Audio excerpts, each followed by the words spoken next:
How's it going? This is Cross Channel Football. David Dunn here, joined by Martin Prendergast, and this is a new chapter in Lansdowne Road, an Irish perspective on the beautiful game. Slightly different to what you're used to here on Lansdowne Road and Lansdowne Roar. We're not moving away from the boys in green. We're not moving away from Irish football as such. We're still going to be doing all our matches. We're still going to be going to the games. We're still going to be doing live streams from the games, that kind of thing. And when there's a bit of news happening with the boys in green, we're going to do a podcast about it. It just isn't a whole lot of positivity around the Irish team at the moment, and not really a lot to talk about other than the usual, what manager, how the FAI got lined up sort of thing. So we're going to do something a bit different. We're going to move a little bit away from that, albeit just temporarily. And Martin, and it gives us a chance to talk about other things. What was it you said to me off there, from non-league to the Champions League, which I thought was a very nice little kind of slogan out. I'm full of ideas, Dave, and full of positivities, But you're full of a lot of things. It's it's a bit of a low ebb, isn't it, in Irish football at the moment? And we love covering the boys in green, of course, and the girls as well. And there are games obviously coming up within the next window, which we'll be covering in full, as was our usual kind of output, I suppose. But yeah, we wanted to just chat about, like, we have regular chats ourselves, don't we, about football? And we thought, why don't we just have these discussions on a podcast? Because a lot of people are falling out of love with the beautiful game, in a sense, like the millionaires and things like that, and the engagement between fans and understanding that. And personally speaking, I'm more involved now with non-league football, watching Enfield Town, and I've kind of reignited my love for the game a little bit. I've seen Man United win the lot, so I'm obviously now being a glory hunter, Dave, and going to support Enfield Town non-league. I mean, it's just weird. I was at the FA Cup semi-final, Man United against Coventry. And but I think the highlight of my season so far is seeing Enfield Town win a playoff. It's incredible. And, that is obviously very clear. There's a low ebb in Man United, but also following Ireland, it is a troubled journey somewhat way for many of us, isn't it? But we still go, and I'll still follow Man United. But, we just thought it'd be interesting to chat about some of these kind of high-end topics, I suppose, that are going on in football around the world. So there's a lot, and as I said, we do love the Irish football team. I mean, we're going to Portugal. I'll be there in Portugal, hopefully live from the stadium. If I haven't had my media pass revoked, we'll find out. After the last time we were both on, when we just basically we just ranted about the state of the managerial hunt and who's going to come in, and John, when we thought that the FA were playing a blinder by having nobody, by no leaks about who the next manager is going to be, and then you find out they don't have anyone lined up. But yeah, no, we have to broaden our horizons a little bit, because it does get you down a little bit, and it just becomes all very negative. And we said, you know what? Let's, as you said, Martin, let's just talk about football. Let's just talk about all things. If something's going on the continent, if it's going on across the water, let's talk about it. We've got the Euros coming up. There's plenty to talk about. And we will be on international duty. We will be there in Portugal. We will be there in Dublin. And we're going to be following the boys in green. And if we do have an Irish topic to talk about, it will just be Lansdowne Road. It'll just be Lansdowne Road, and then we'll talk about it, and it'll be the same thing again.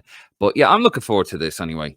And as well, we also know, Dave, that like lots of our listeners follow clubs. They follow League of Ireland teams. They follow like domestic football teams in England and across the continent. So, everyone has opinions on football. So we do want to hear from our listeners as well. Ask us anything.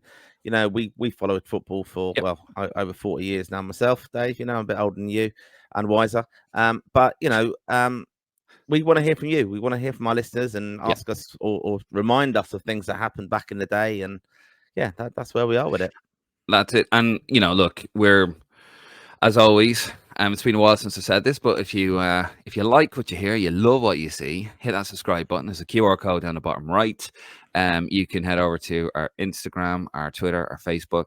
Please give the YouTube channel a cheeky subscribe as well. We are trying to grow that. And if you want to email us directly, you got pod@lansdowneroar.ie. That's pod@lansdowneroar.ie if you have any comments about the show. And you can leave a comment down below. If you got any suggestions, this is brand new.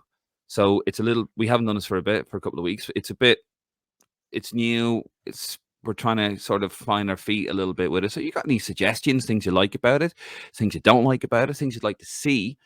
We do pride ourselves on being Irish football's most interactive podcast, and it is for the fans. It is for the fans, and we're fans too, and we want to hear from you guys out there. So just let us know. You are the Roar faithful, we hope, anyway. But yeah, also sorry we haven't been on for the last couple of weeks, but we were just kind of looking for a little bit of a direction on what we wanted to do next. So here we are. So Martin, are you ready to crack on? I am, Dave. Yep. Our maiden voyage here. Across Channel Football. Let's see how we get on. We're gonna. I mean, there's only one place to start, really. That is obviously last night, the Premier League, and Man City marching on to a 4th title in a row. There they are. There, a brace from that man there, Mr. Erling Haaland. A tap in and a penalty last night. I mean, this was probably the only real banana peel, wasn't it, for City? At the Tottenham Stadium last night, you're thinking, if you're going to slip up, it's going to be here. But they just wore Tottenham down. Tottenham had a few decent chances, Martin, didn't they? But they just wore them down, really, didn't they? And City just do what City do, really. Yeah, they did. It was a good professional job, wasn't it? And yeah, it wasn't without a little bit of controversy, I suppose, or chances, I suppose, for Tottenham. Son had a great one-on-one chance. Keeper had come off the bench, hadn't he, and made a brilliant save. So, I thought that was incredible in the footage, watching, Pep, who's normally so calm and controlled. I mean, we know he's enthusiastic, of course, and charismatic, but he's like falling on the floor. It just shows you the drama. It was that kind of telling moment of the season, in the sense that if Son had scored that, what would have happened? But I think just professional job. I think City have ground this out very well. And yeah, like you said, they're on the verge now, 4 titles in a row, which has never been done in Premier League history. And of course, we've got the wonderful 115 charges, which they're not answerable for either. So that is the not bitter at all, Martin. But I thought it was very good. What I have been interested to follow, and I do have a conspiracy theory on this, is Ange. I love Ange. Proper Aussie, isn't he? I thought he was quite entertaining, and in the press conference after, saying, the fragility of Tottenham off and on the pitch, and there's footage of him having a go at a fan who'd been quite vocal behind him in the seats, wanting City to win, and that was the kind of the quandary that Tottenham found themselves in last night. They wanted to kind of get a result for their own season, but it would have been obviously helpful to Arsenal's cause to win the league, and yeah, he turned around and had a go at this fan and said, I just want to see who you were and all this. And then he's obviously been quite scathing of Tottenham in a sense. And my theory on that is that he's looking to get out the door to come to Old Trafford. Burn it down, Ange, and come to Old Trafford. No, I mean, I think it's so funny. I think like Tottenham have broken him a little bit already. He's trying to be one of football's good guys, isn't he? Although I think he does try a bit too hard. I always think back to the row he had on telly when he was under-21s manager, Australian under-21s manager. His career was finished. You can find it there on YouTube. And, he comes across as this kind of surly, sort of angry man. But he's kind of tried, he's come back now and he's rebuilt his career, obviously, and he's done really well. But I love how at the beginning of the season he was like, "Oh yeah, no mate, I'm all for, I'm one of the good guys, I'm fighting the good fight," kind of thing.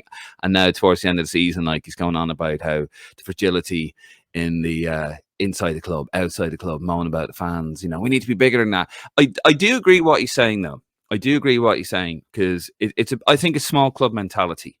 You know what I mean? Like, Everton are bragging that their only thing really other than staying up is, we cost Liverpool the league. Like, that's small club mentality. I think United have slipped into that as well, to be fair.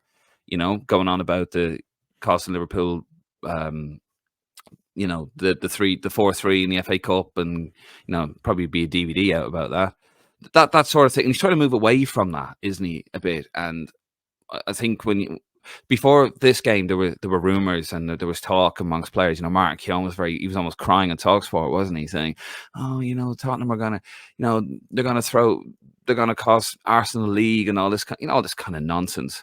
Even though Spurs had a chance at Champions League football, which is now all gone. So it's going to be the Europa League for them now, isn't it? Aston Villa are guaranteed Champions League football. Yeah. Which I'll come on and chat about them in a minute. I mean, one quick question for you, if I can even get the words out, Go Dave. on.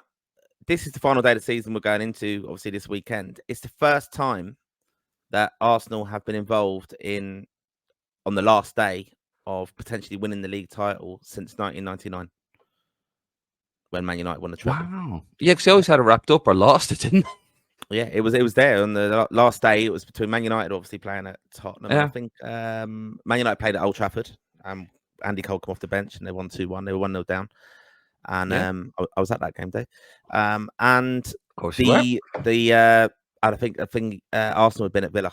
I think that's right. Yeah. So, and they both won, but United, obviously, at one stage it had kind of flip flopped, and Arsenal were champions. So they were in contention for the last day, and that's the same, obviously, coming up ahead of the weekend, where they, I think Arsenal are at home to Everton and Man City are at home to Fulham, and they'll put Fulham away. A lot of these teams are on the beach already, aren't they? So who haven't got anything to play for. Well, haven't hold on.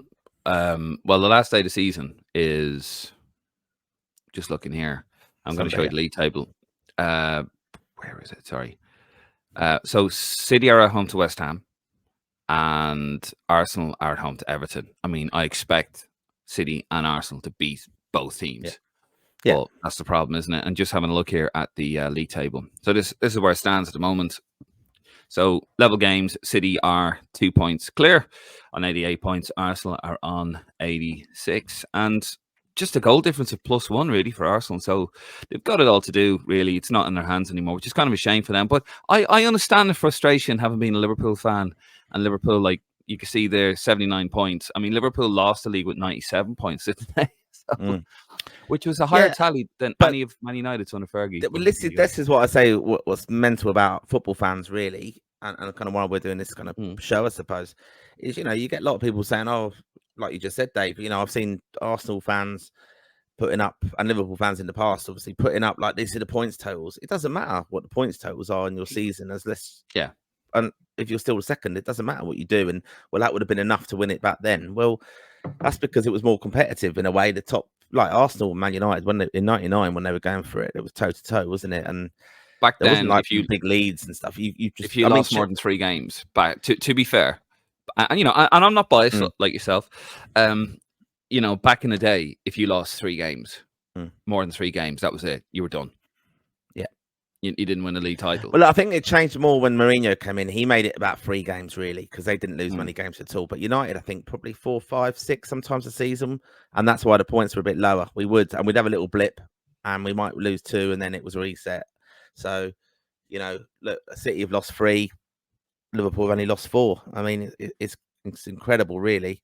And then Arsenal obviously lost to 5. I mean, some great moments throughout the season. Now, of course, we'll cover it on future shows. But I mean, you think back to Arsenal, like Declan Rice last minute against Man United, and some of the things with that as well. Like incredible comebacks. I think it was Brentford. I think Arsenal were losing, and it was all extra injury time and things like that. It went on for ages. The goalkeeper time wasting, and the City is just a machine when they get into this position. And I think that's what Pep as well said. He said, they've ground it out. They thought, look, we are in contention. This wasn't priority for them. The Champions League is, but when they're in a position to kind of go on and win it, they did. They just put the foot down and go. Pains me to say it, but City are probably the best team in Europe right now. I mean, I know Real Madrid. They battered Real Madrid, and Real Madrid always find a way, don't they? They're the masters of Champions League. It's like custom made for them almost. But yeah, they're a machine. They are a machine. The other thing I'd say though is congratulations, obviously Villa. I mean, it's amazing for their fans. Yep. And I'm full of stats today, Dave. Right? Oh Jesus! And weird things I've read. So Villa, brilliant. Who predicted at the start of the season that they would be in the Champions League or have a really good season? I think you might have seen this viral. It went at the time, but Alex Ferguson, they lost their opening game to Newcastle. I think it was 4-5-1. And Alex Ferguson was asked, who do you think's been the most, who's impressed you that you've seen start the season, today? And he said, I know it sounds absurd, but I watched Aston Villa and they played brilliant football. And obviously they went on and got the Champions League spot. So fair play to them. The Villa fans' prayers to God, aka Paul McGrath, have obviously been answered. And brilliant to see them in the Champions League spot now, because it's nice to mix it up, I think, isn't it? To see different teams having a go in it. It's such a kind of valuable prize, and it just shows you, they're going to have their day out. And the stat I was going to say. Yeah. This is going back real long time now. 1982, England were in the Euro 82 tournament. Yeah. No, they were Or in World World Cup Cup. 82. Sorry, World Cup 82. Right. Full of Villa, stats this morning, folks. He's listen, full of stats this morning. Villa had won the Champion European Cup that year, and they had some Aston Villa players in England squad, and not one of them played a minute at that World Cup. There you go. There you go. Obscure. Very obscure. You say Fergie's right. So did he say they would get Champions League football, or he just No, said but he he just was said they were the team that was that impressed him the most playing football. Well, on the opening day, even though they lost 5-1. Jesus, you're reaching, Martin. God Almighty! If you're new to this podcast, you'll see that Martin. Anything Alex Ferguson says, gospel. Alex Ferguson and Roy Keane, is absolute gospel to Martin. Also, just want to point out, Alex Ferguson did think that Steve Staunton would be a success as Ireland manager. Just pointing it out there, and also thought David Moyes would be a success as Man United manager because he was handpicked by Fergie as well. Just want to point those other stats out to you there, Martin, as well. Bit of humility. Right. Yeah, about just on Moyes. I know that we're not going to go off into a big tangent now about Ireland jobs and things like that, but Moyes has definitely got to be a contender, hasn't he? There has to be a conversation. There's no chance he's going to be Ireland manager. It's got to be a conversation happening just to get him there for a year or two. Wouldn't it be lovely to have him? Yeah, money. That's what's going to happen. There's no chance he's going to be Ireland manager. Jesus Christ! Do you want a conspiracy theory on that? Here we go. Go on. Right. Well, I met David Moyes at pre-Euro. Quite tall, isn't he? Yep, pre-Euro 2020 final, which is in 2021, before Wembley. Met him at it was kind of UEFA House, I suppose. They took over this hotel, and I've mentioned this kind of going there and seeing lots of big wigs, I suppose, of UEFA football. But yeah, Moyes was there as well, so very involved in UEFA. Pally, I'd expect, with the powers that be, although Jonathan Hill's not one of them anymore, but still Pally with the FAI, Paki Bonner and stuff. You just wouldn't know unless if we win the Euro Millions. I'd tell you, I mean, there's no chance in hell. I would take David Moyes. I would honestly take really David good Moyes. manager. He's a good manager. Not an elite, not Man United level. Never should have got that job, but I think I could see him doing a job for Ireland. But he's 60. There's no 61. There's no way he's going to take an Ireland manager job. He'll probably take it when he's 70. And we've somehow turned the corner. But anyway, we're going to leave it there. That's a Premier League chat. Tell us what you think in the comments below. And of course, you can also email us there at pod@lansdownroar.ie. That's pod@lansdownroar.ie. We're going to move it on to the Championship. Lots of Irish interest in the playoffs. We're just going to have a look here. So tomorrow, we got Leeds United at home in their semi-final second leg against Norwich. The first one, of course, was 0-0.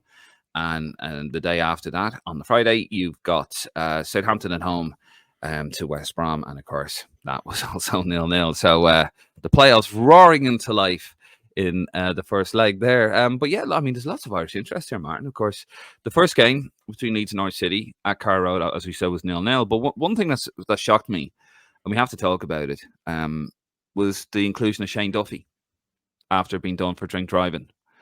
I don't think... I mean, I'm sure the manager has his reason, but I don't understand why that was the case. Why would you have somebody? I mean, what sort of examples is that? First of all, you're getting done for drink driving, and second of all, you don't drop Shane Duffy. I mean, I can't get my head around that.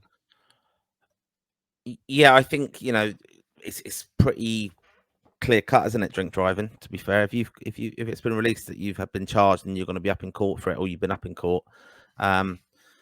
And it's factual evidence with it, isn't it? There's no trial for that one. It's blood samples or urine samples, and there you go. And the breathalyzer and the readings. And was it 3 times drink drive limit?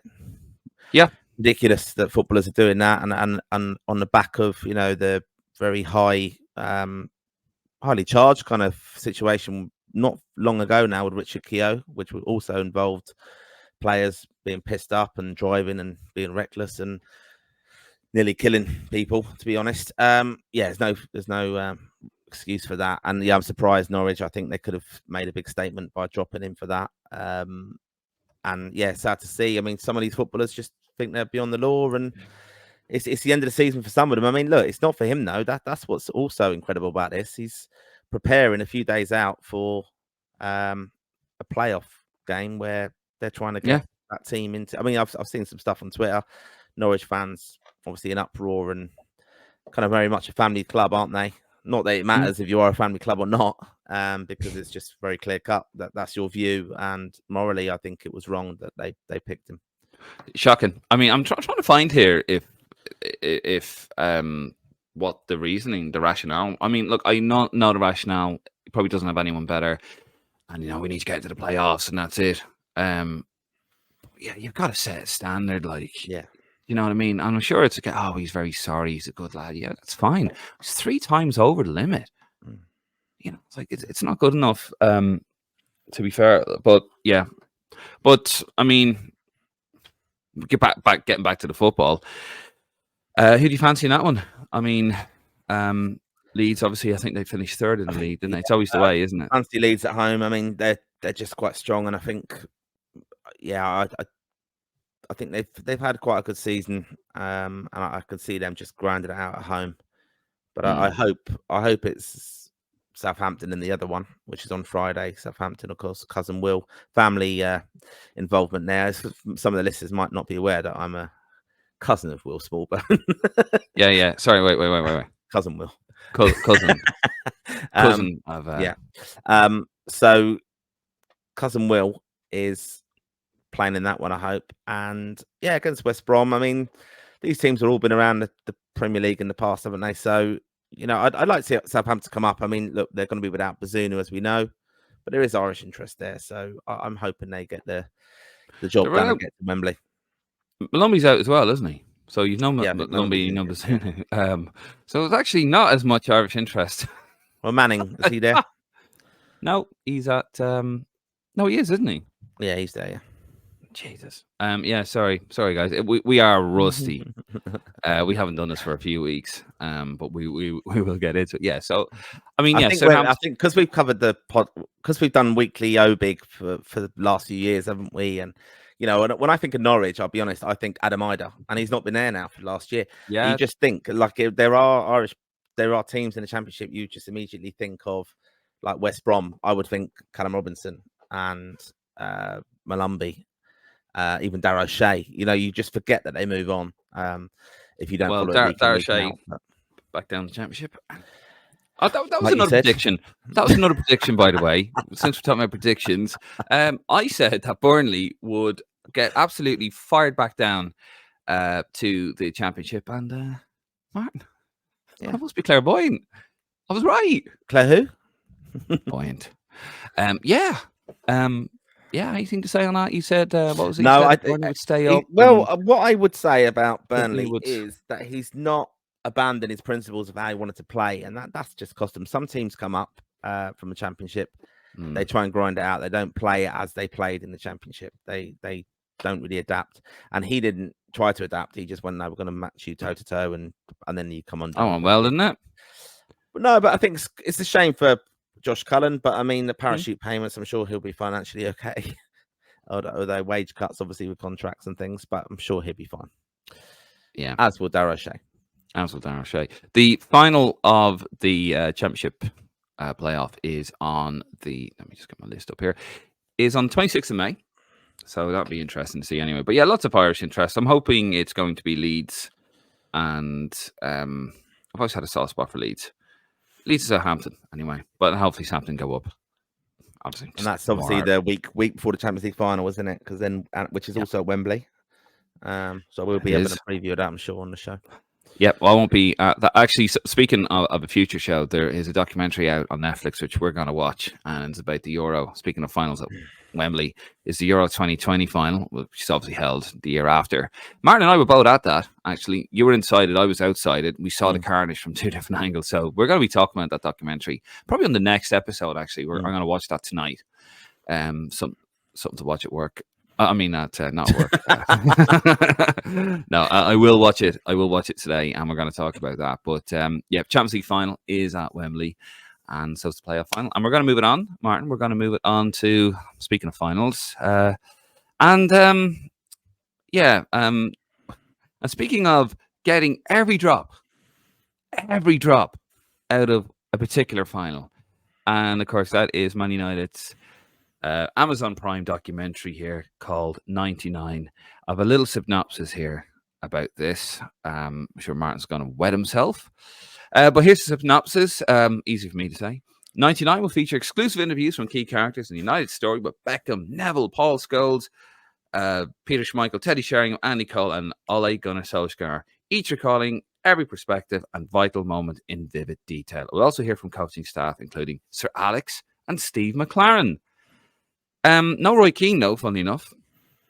No, and I think the premiere was on the other night, wasn't it, in Manchester? And yeah, I mean, it was great to see all the kind of lads back together and things. And this is something that's happening more and more of. I know that, I don't know if you kind of linked to this a little bit. Did you see Jens Lehmann has tried to patent or, get the rights to the Invincible name as a brand?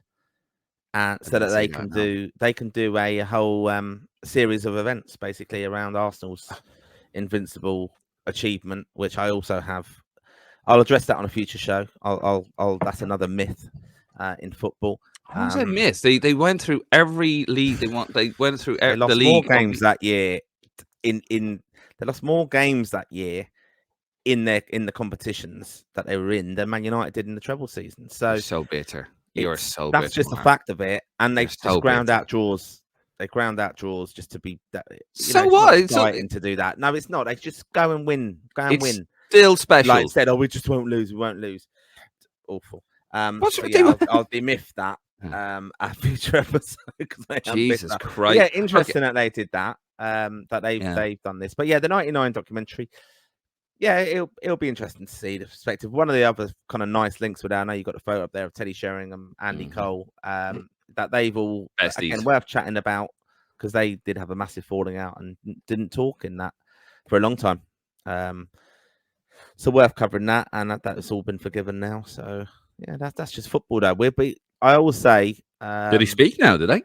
They do, yeah. They're okay now. But I also, you just don't know what's going on in dressing rooms, and that's even coming up to the end of the season now. Most footballers now are on Instagram, aren't they?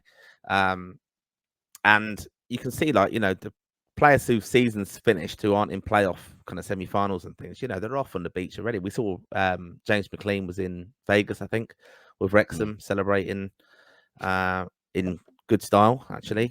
Yeah, little comments that he put on. Because he doesn't drink James McLean, so fair play going to Vegas. And then Robinson was somewhere else as well. So yeah, some questionable gear wearing that they've got. But anyway. Let's get back to 99, Martin. Since I'm surprised you're not taking advantage of this, since you love talking about the past and you love going on about. I haven't watched the documentary. That's all you have. I mean, it should. Every football fan should watch that though, because it's history, because it's never been repeated.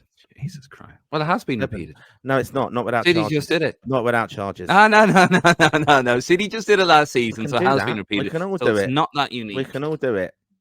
Can we now? With sports washing and cheating. Fair play to City winning their fourth. Another good one I saw, actually, Dave. You'll like this. Right. City winning 4 in a row. Very, very good. I mean, let's remember that Lance Armstrong won 7 Tour de France's in a row as well. We all know why. Are you? I mean, I love how you're, I mean, this is an opportunity to talk about United's past because let's be honest, the present is pretty a wash. Sports washing. Speaking of sports washing, yeah. We'll get to that in a second, but I love how you're taking this opportunity to talk about United's past because that's all you have at the moment, and you're just you're firing shots at Arsenal, you're firing shots at Man United. Do you want to have a shot at Liverpool while you're at it? I'm just I was going to bring up Liverpool, but no more that Man United's under 18s won their league the other day, and recently they played Liverpool and they beat them 8-1. Jesus Christ, under 18. So we are. I don't want this to make this a Man United show, but it's more about the future. We've always had a future Man United, but we've always recognised the past. We've always had a youth player involved in a matchday squad. That's a fact, and not a Rafa fact. If you want to bring Liverpool into it, remember when he spouted his facts that time? Have you just been Is Ready this for you? Is this. this I've your been looking forward to opportunity? this. Since you said to me we're doing this cross-channel football, I've been Are, ready, mate. Don't worry about that. you have, and it's all like sort of coming out now, isn't it? It's just blah, blah, blah, blah, blah, blah. Anyways, so folks, since I might as well talk a bit about the documentary because Martin is just going on a rant about everything else other than 99. So it comes out on the when does it come out? 17th of May. It comes out on Amazon Prime, so it's in 2 days as of recording. I'm gonna watch it. I did cancel my Prime because I had a row. Here's a funny story. I canceled my Prime because I had a row with Amazon about a table, honestly, a podcast table, that was they said was delivered, and I rang them up. I was annoyed because of the whole thing, like they're charging you more now for ad-free Prime. So you got it. So right now at $8.99, you have to pay for you get ads on Amazon Prime. But if you pay a higher tariff, you don't get the ads, which I think is just cheeky. But anyway, so I was annoyed about that. And the final straw was I got a table. They said a table was delivered. And I came home and it wasn't. And I rang them up and they were very arsy. I went, right, that's it. Fuck it. I'm done. I'm not doing Amazon Prime anymore. Anyway, last week, funny enough, when I was coming home, my next door neighbor goes to me, "Are you David?" I went, "Yes, I am. Pleased to meet you. I have a parcel for you." "Really?" Oh. "Yeah, from a few months ago." Comes over and it's the table. Did you ring Amazon Prime and apologise? Fuck no. That's for charging me for ads. But yeah, funny story. But anyway, that's coming out there. We're gonna have a look at that actually, and we're gonna have a chat about that. And hopefully Martin won't be spewing out poison at other clothes. But Jesus, wow. And speaking of Man United, yes. So this was the scene. Arsenal, of course, winning 1-0 over the weekend at Old Trafford. And Manchester, well, it was lovely and sunny down in London, which it was like 26 degrees. Manchester, as it does mostly, it rains. And my God, it poured. And just showing there. I mean, could you imagine if this had happened during the match, Martin? The game would have been abandoned. Yeah. Look, you've worked in crowd safety, Dave, and that would be a massive health and safety kind of risk, I suppose. You know, I've seen footage. I had family members actually at the game, and they sent me videos of like leaks coming in around the back of the stands and everything. I mean, I think even Arsenal showed their dressing room leaking through the ceiling. I mean, I can't understand, knowing the location of the seats of and the stadium layout of Man United, I can't understand how it can get through into the ceiling of the dressing rooms. But it just shows you, like,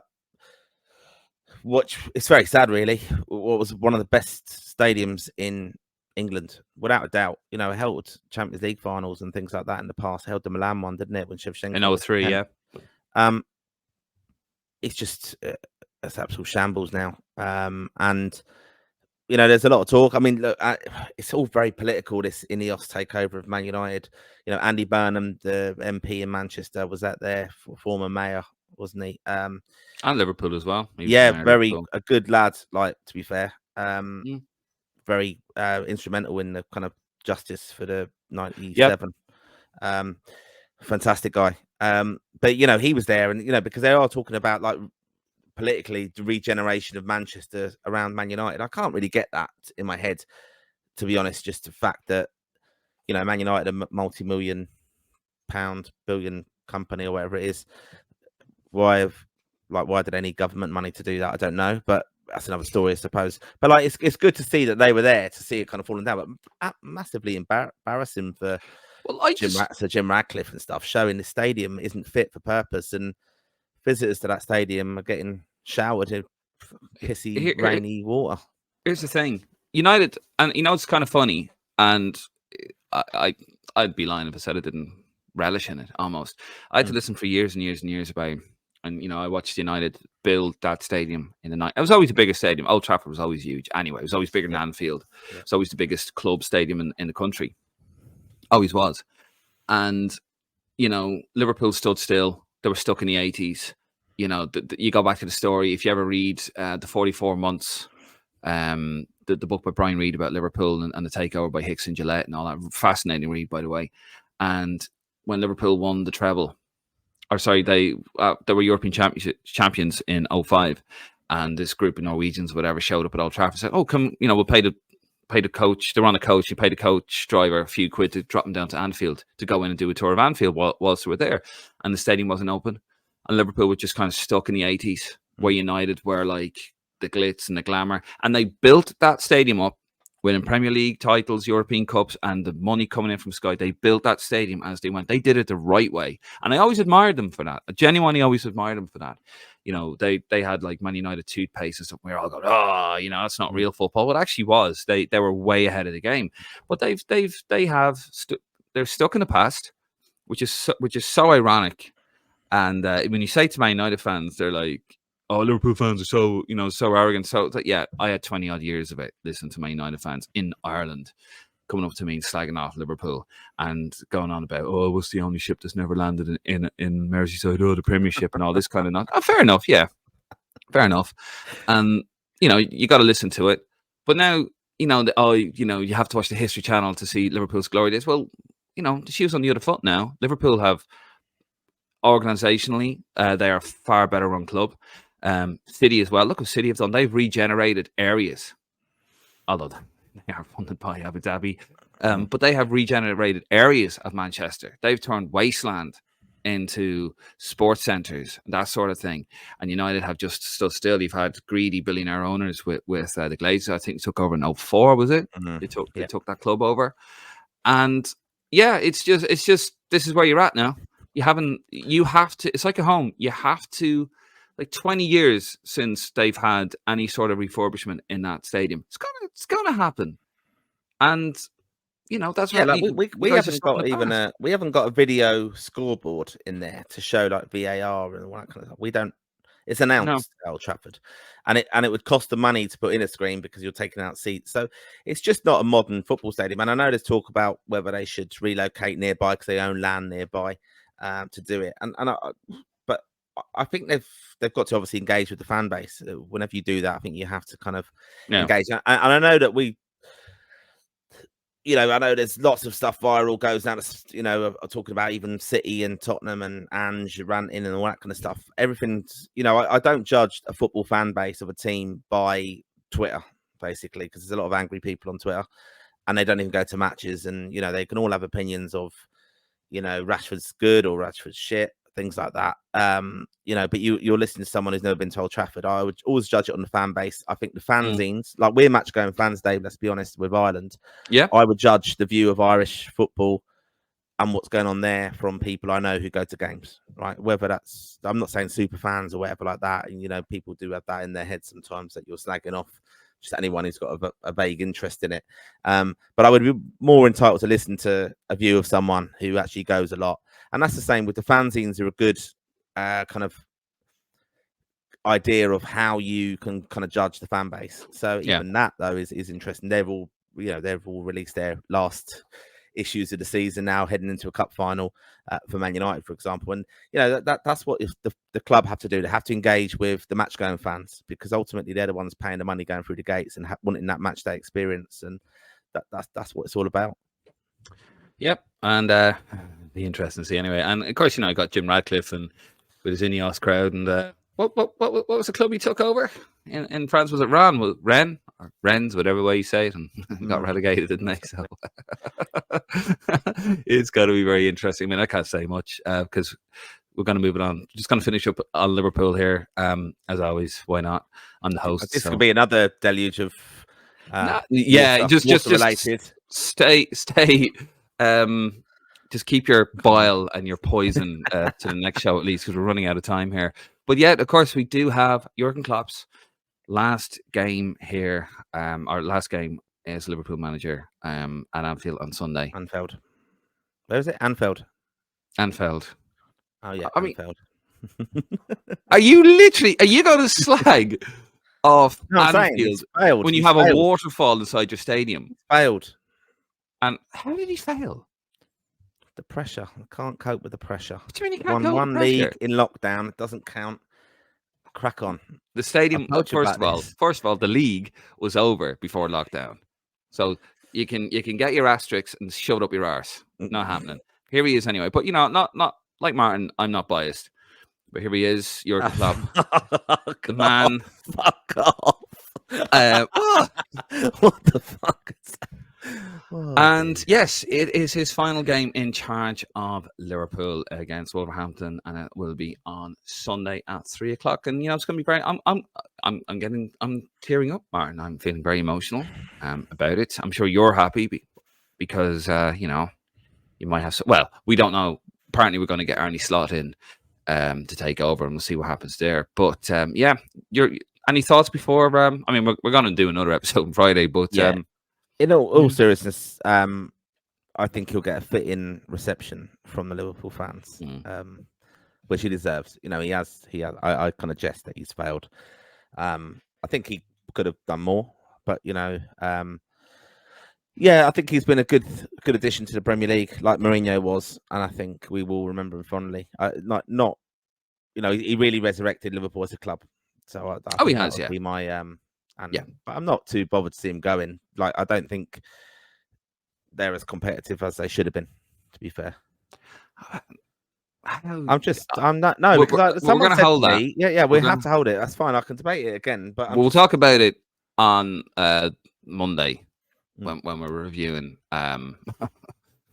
when we're talking about when the final game happens, because we'll be here for another half an hour. But I'm gonna be interested to see how you swing that one, mate. Or you spin that one. But anyway, should have been more competitive. Oh, fucking. Anyway. We will obviously cover other clubs as well. Yeah, no, we will. I have to chat to you about. I will actually be chatting. Like I said at the start of the show, we did say non-league Champions League. We will be obviously looking forward to the Champions League final. Yes, with English interest in that. To be honest, actually, a young Irish lad is involved in that. Jude Bellingham should have been playing for Ireland, and we've seen that lovely picture. But he's regretting that. So we will be covering that. Yeah, and but yeah, look, we will obviously be chatting lots of things, and I do want to give a little update on my experience watching Enfield Town qualify for the playoff, as I mentioned at the start of the show, because that was amazing. And like we said, non-league Champions League and a little bit of Liverpool thrown in, I suppose, for you, Dave. Sprinkle of Liverpool anyway. But listen, thank you for watching, Martin. Thank you for being on, and I hope. Do you feel lighter now? Do you? I do. It's like therapy session. Jesus. Yeah, I'm probably gonna need therapy after that. But listen, thank you very much for coming on, Martin. Thank you very much for listening. We will be back. We're going to try and come at you every Monday, Wednesday, and Friday. And of course, if anything breaks with the Ireland team, and of course, we do have the squad announcement coming. We will be still going on international duty. Don't worry about that. We're still going to be coming at you with the squad announcement, all that sort of stuff. But for cross-channel football, every Monday, Wednesday, Friday, and if there's anything breaking, anything huge, we might do throw a little special one in there. Anyway, so we're going to leave it there. Thank you very much. That's our first episode of this in the record books. Be interesting to see what people think, and tell us what you think. You can leave a comment below here on YouTube. You can also email us directly at pod@lansdowneroar.ie. That's pod@lansdowneroar.ie. And as always, guys, if you like what you hear, love what you see, scan that QR code down the bottom right. Head over to our Facebook, Instagram, and our YouTube channel. We are trying to grow the YouTube channel. Please do give us a cheeky subscribe. We would very much appreciate it. Anyway, that's all we've got time for. I'm David Dunn. He's Martin Prendergast. Bitter Martin Prendergast. This has been Cross Channel Football. Good night and God bless.